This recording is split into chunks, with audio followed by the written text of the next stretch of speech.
Somalia.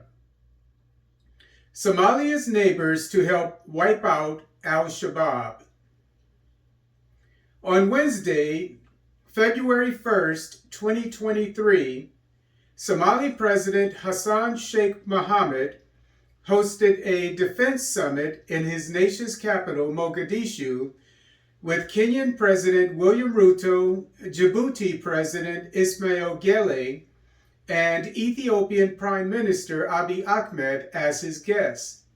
Although there were strong military patrols, most schools and businesses were closed, and commercial flights into Mogadishu and public transportation were restricted.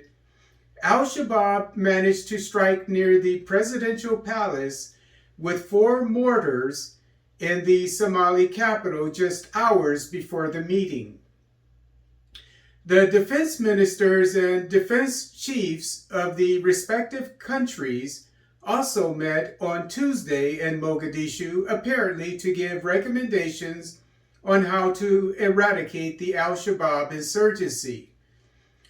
According to Iran, in a joint communique, the 4 leaders pledged to, quote, jointly plan and organize a robust operational campaign at the frontline states level to search and destroy al-Shabab on multiple front lines, aiming at the key strategic al-Shabab strongholds across South and Central Somalia, unquote.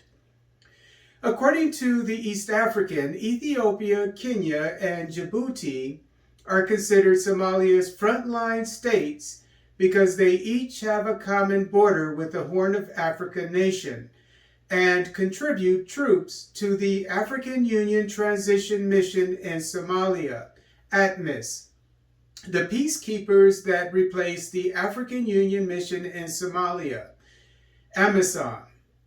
According to AP, the joint communique also pledged to, quote, prevent any future infiltrating elements into the wider region and to, quote, make the final push for joint operations in the areas to remain under the terrorists to completely liberate the whole of Somalia from al-Shabab, unquote.